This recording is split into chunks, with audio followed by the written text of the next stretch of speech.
Shalom semuanya, selamat pagi, selamat hari Rabu.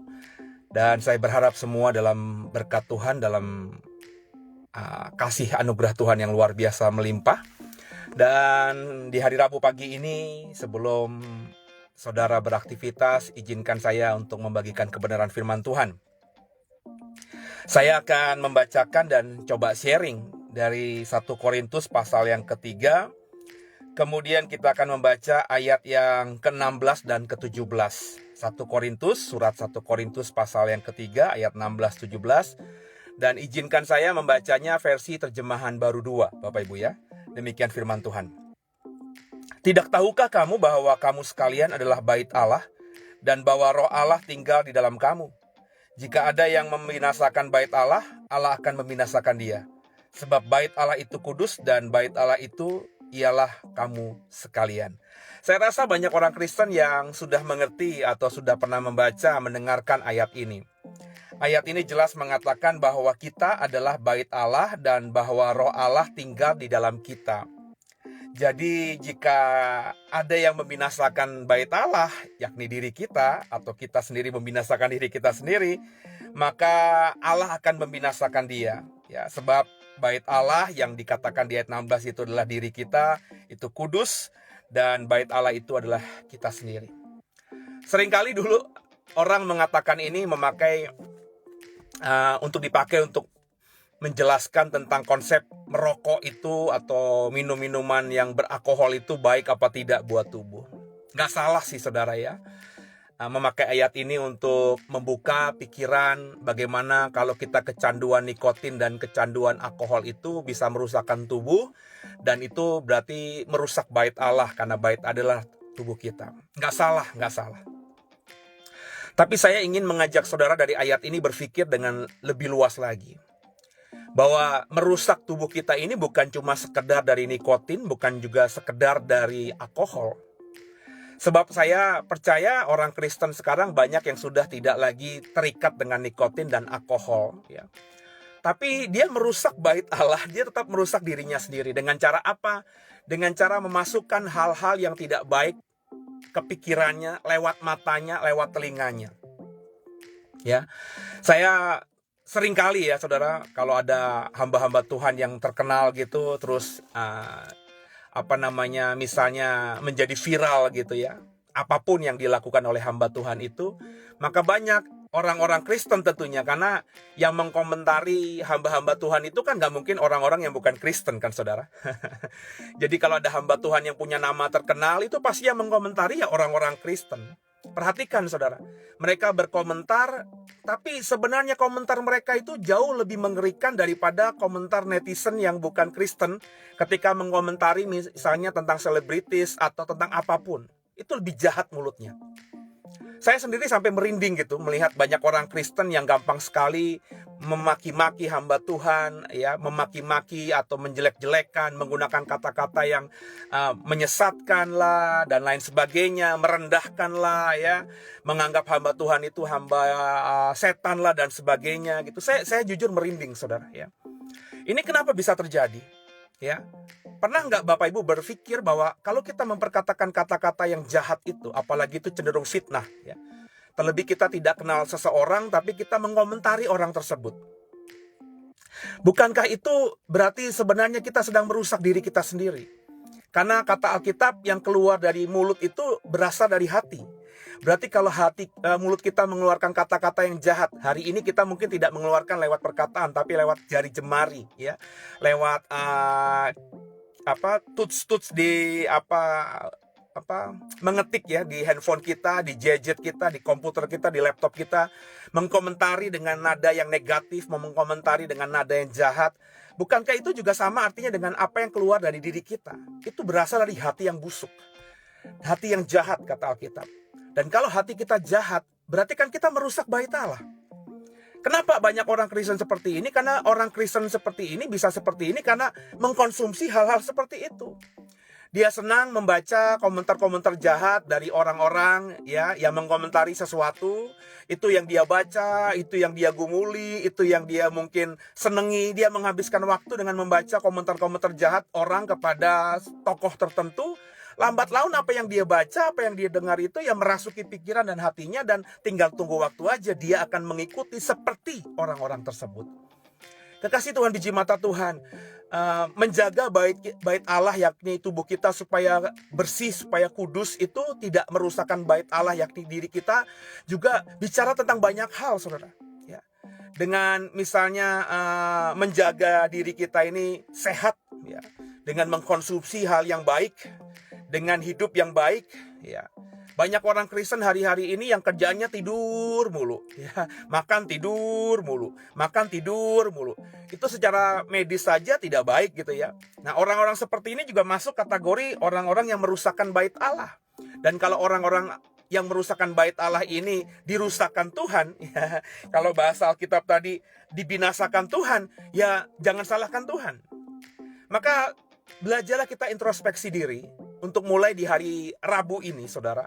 Paling tidak mulai hari Rabu ini. Kalau kemarin ya sudahlah, kalau kita belum paham dan belum mengerti dan belum mau mengerjakan. Tapi paling tidak kalau saudara dengarkan saya hari ini dan saudara mau belajar untuk menjadi orang yang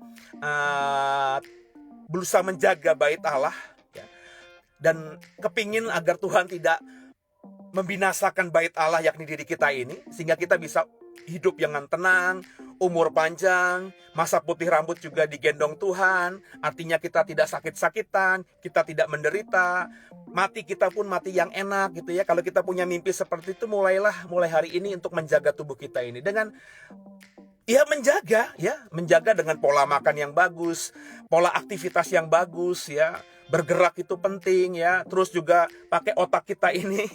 Jangan pikiran kita, jangan otak kita diamkan saja gitu ya. Cobalah belajar membaca, cobalah menganalisa sesuatu ya.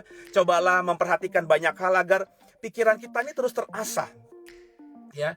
Seringkali orang gagal paham bahwa ilmu pengetahuan itu hanya didapatkan di bangku kuliah atau di bangku sekolah. Tidak, saudara.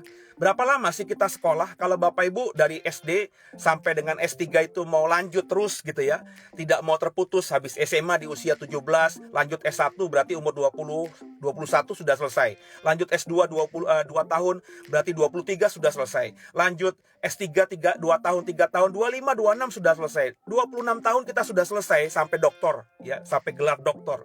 Apakah kita berhenti belajar? Tentu tidak. Ya, nah belajar itu jauh lebih banyak di luar, saudara. Ya, sebab kalaupun kita selama umur 25 tahun kita ada di bangku kuliah, berapa lama sih kita di kelas itu, saudara? Kita lebih banyak ada di luar. Dan setelah kita selesai doktor di umur 25, umur kita kan kita beriman seperti Mazmurnya Musa, 70 sampai 80 tahun. Berarti masih ada sekitar 50 tahun lagi kita tidak ada di bangku kuliah. Apakah kita berhenti belajar? Tentu tidak. Jadi mengasah otak itu penting. Ya, hari-hari saya sekedar mau curhat aja gitu ya. Hari-hari saya gunakan bukan saja untuk sekedar membaca Alkitab. Hari-hari saya bukan sekedar saya gunakan untuk sekedar menafsirkan Alkitab, tapi saya juga banyak baca banyak hal. Saya banyak baca jurnal orang-orang. Meskipun saya tidak lagi di bangku kuliah, tapi saya sering membaca jurnal-jurnal orang. Baik itu jurnal teologi maupun juga jurnal-jurnal lainnya yang bisa didapatkan dengan free di internet. Itu saya baca. Saya juga membaca koran. Saya juga mengikuti berita-berita yang terjadi, apa yang terjadi misalnya di Israel sana saya baca, apa yang terjadi misalnya di Afrika sana saya baca, bahkan sampai hal-hal yang remeh-temeh ya, seperti misalnya kita punya atlet bola voli yang bermain di Liga Korea dan kemarin di sesi yang pertama mendapatkan MVP, namanya Megawati. Itu pun saya tahu, saudara ya. Beberapa vlog orang-orang Indonesia yang tinggal di luar negeri, yang kerja maafkan saya ya, jadi pembantu rumah tangga di luar negeri, jadi TKW di luar negeri, tapi dia gunakan itu, dia mungkin dapat gaji TKW di Hong Kong ya, di Taiwan sana mungkin jauh lebih besar daripada UMR yang ada di Indonesia. Tapi mereka pinter, saudara ya. Mereka buat misalnya channel YouTube di Taiwan sana, di Hong Kong sana, yang kalau misalnya sudah dimonetize ya, itu dapat dolarnya lebih kenceng daripada di Indonesia ini kan. Di Indonesia ini kan pendapatan dari YouTube itu paling kecil dibandingkan kalau kita di luar negeri. Mereka buat channel YouTube di luar negeri, terus mereka sambil motong bawang, mereka sambil masak, mereka sambil ngepel, sambil melakukan aktivitas mereka sebagai pembantu rumah tangga, mereka ngevlog di YouTube dan viewernya ratusan ribu, viewernya bahkan bahkan bisa jutaan. Itu menghasilkan sesuatu yang luar biasa bagi mereka. Ini orang yang cerdik, saudara. Kenapa bisa begitu? Karena mereka pakai otak mereka. Kenapa otak mereka bisa jalan? Karena mereka belajar banyak hal dari luar sana. Jadi yang saya mau katakan, ayo sama-sama hari ini, mulai hari Rabu ini, kita jangan binasakan tubuh kita. Kita harus menjaga diri kita, tubuh kita. Tubuh kita ini bukan cuma yang di luar saja, tapi yang di inner juga, ya. Dari otak kita sampai di ujung kaki, dari bagian keluar sampai bagian dalam, kita jaga dengan sungguh. Kenapa? Sebab kalau kita tidak jaga dengan sungguh, Alkitab yang mengatakan, bukan saya, Tuhan akan membinasakan setiap kita. Maka mulailah rawat tubuhmu, mulailah konsumsi yang baik-baik, mulailah lihatlah yang baik, mulailah dengarlah yang baik, mulailah perkatakan yang baik, mulailah berpikir yang baik, yang positif, mulailah masukkan hal-hal yang baik saja di hati saudara, bukan akar pahit, bukan kebencian, bukan sakit hati, sehingga akhirnya kita bisa positif menghadapi hari-hari hidup, sehingga kita bisa menyikapi apapun dengan bijaksana. Banyak orang hari ini kalau mengambil keputusan kelihatan banget subjektifnya. Mereka membela sesuatu, tapi sebenarnya yang mereka bela itu, mereka bela secara hati doang. Mereka suka sama orang itu, ketika orang itu berbuat jahat sekalipun mereka nggak bisa melihat. Karena mereka mengidolakannya begitu rupanya, sehingga hal-hal jahat, hal-hal jelek, tetap mereka idolakan orang seperti ini. Kenapa? Karena hatinya tidak baik, ya. Karena dia memang tidak menggunakan hikmat dari Allah untuk dimasuki atau diresapi atau untuk dimakan sebagai konsumsinya sehari-hari. Saya berharap semua saudara yang memulai aktivitas di hari Rabu ini, mulailah memahami bahwa tubuh kita adalah bait Roh Kudus. Maka kita harus menghormati tubuh kita. Kita harus menghargai tubuh kita. Kalau kita mencintai Tuhan Yesus, kalau kita menghormati Allah yang menciptakan kita ini, maka kita juga terlebih dahulu harus mencintai tubuh kita ini. Maka sayangilah dirimu sendiri, cintailah dirimu sendiri, baru saudara bisa mencintai orang lain. Kalau saudara sudah bisa mencintai orang lain ketika kau berkata, aku mencintaimu Tuhan, maka itu bisa dipercaya. Sebab gak mungkin orang mencintai Tuhan kalau gak bisa mencintai sesamanya. Padahal sesamanya itu adalah ciptaan Tuhan. Gak mungkin orang bisa mencintai sesamanya kalau dirinya sendiri pun tidak dicintainya. Semoga paham, semoga mengerti. Tuhan Yesus memberkati. Dan sebelum kita berpisah, izinkan saya untuk mendoakan saudara supaya semua kita bisa dapatkan berkat yang datangnya dari Tuhan. Tundukkan kepala kita doa. Makasih Bapa yang baik, di hari Rabu pagi ini kami boleh bersyukur Tuhan. Kami boleh bangun pagi, kami boleh diingatkan oleh kebenaran firman Tuhan bahwa tubuh kami ini adalah bait Allah, bait Roh Kudus yang harus kami jaga, yang harus kami proteksi sedemikian rupa. Seperti kalau kami menghormati kekudusan Tuhan, maka ampuni kali ini kalau kami selama ini melihat sesuatu yang jahat, suka melihat, membaca hal-hal yang tidak baik, suka mendengarkan apa-apa yang tidak baik, sehingga akhirnya kami mengkonsumsi yang tidak baik, sehingga apapun yang kami keluarkan dari tubuh kami ini, itu semuanya tidak baik. Ampuni kami Tuhan, kami diingatkan untuk mulai membaca hal yang baik, untuk mulai mendengarkan yang baik, untuk mulai berpikir dengan kepala kami, dengan otak kami ini, karena hanya kami yang punya akal budi. Terima kasih buat itu Tuhan. Kami mau gunakan akal budi kami ini. Kami tidak mau berhenti untuk belajar, kami tidak mau berhenti untuk membaca, tapi semua yang kami baca harus yang baik, sehingga kami menjadi pribadi yang jauh lebih baik, sehingga hidup kami menjadi bait Roh Kudus yang menyenangkan Tuhan, dan Tuhan berkenan diam dan menetap dalam diri kami. Kalau Tuhan sudah menetap diam dalam diri kami, kami percaya apapun tantangannya, apapun masalah hidup kami, Tuhan akan membela, karena Immanuel, Allah beserta kita, akan tergenapi. Makasih Tuhan, kami serahkan Rabu ini dalam nama Bapa, Putra, dan Roh Kudus, dalam nama Tuhan Yesus Kristus, dan ke dalam tangan-Mu lah Bapa, kami serahkan tubuh, jiwa, roh kami. Yesus Kristus, Kaulah Tuhan Juru Selamat kami yang hidup, tiada yang lain, hanya Kau Yesus. Haleluya, terpujilah nama Tuhan. Amin.